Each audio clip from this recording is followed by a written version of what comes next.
Táto výstava, myslím si, že je dobrým nástrojom na to, aby ľudia si uvedomili, že Slovensko je krajina multietnická, že tu nežijú iba Slováci, ale žijú aj príslušníci ďalších etnických skupín, teda aj Maďari. Značná časť obyvateľstva vlastne to sú etnickí Maďari.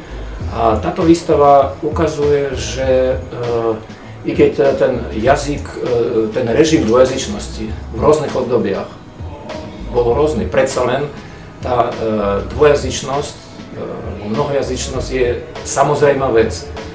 Čiže ak niekto dnes mení tú situáciu a snaží sa, povedzme, túto dvojazyčnosť, viacjazyčnosť potlačať a sťažuje, povedzme, realizáciu menšinového práva, konkrétne teda vo jazykovej oblasti, tak v podstate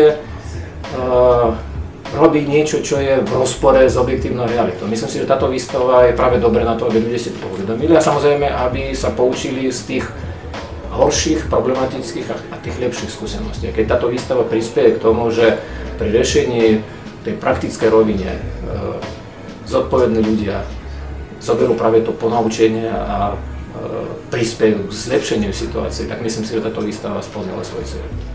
Tak zatiaľ skúsenosti sú také, že prístup v tejto problematike súvisel s tým, kto bol pri moci. Keď pri moci boli strany nenacionalistické, také, ktoré nemobilizovali svojich voličov tzv. Etnickou kartou, ktoré nezískavali podporu práve tou etnickou kartou, tak ten režim bol liberálnejší.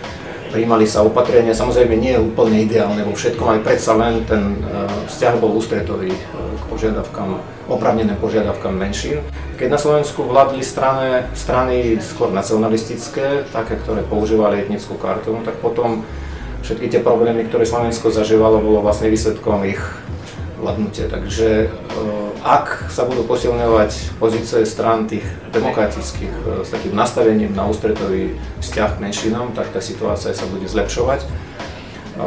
V opačnom prípade asi o nejakom zlepšovaní sa nebude dať hovoriť, možno o udržaní status quo, ale aj zároveň aj snahách to nejakým spôsobom skomplikovať. Podľa mňa pozitívna, dobrá vec je tá, že sme súčasťou Európskej únie, platia určité pravidlá, to znamená aj nacionalistickí politici, ktorí by chceli nejak brutálne porušiť tie rámce, ktoré Európska únia má, a my sme súčasťou nielen Európskej únie, my sme aj členskou krajinou Rady Európy, takže tam sú určité pravidlá. Tak toto by som mal objektívne pôsobiť skôr v prospech toho lepšieho vývoja. Odkazom tejto výstavy pre Slovákov na Slovensku je to, aby sa pokúsili viacej cítiť do myslenia alebo do kože príslušníkov národnostných menšín, aby sa snažili byť viacej empatickí. To, že táto výstava dáva určitý historický prierez, teda začína rokom 2018 a končí sa vlastne v súčasnosti, dáva možnosť aj zamyslieť sa nad tým, že ako to teda bolo v minulosti, a tam sú aj príklady, aj nasledovania hodné, aj menej nasledovania hodné. Ale v každom prípade je to dobré na to, aby sa aj Slováci zamysleli nad svojou minulosťou. Zamysleli sa nad tým, že za čo oni bojovali, čo oni chceli dosiahnuť, prospech svojho národného, národnostného, kultúrneho či jazykového rozvoja.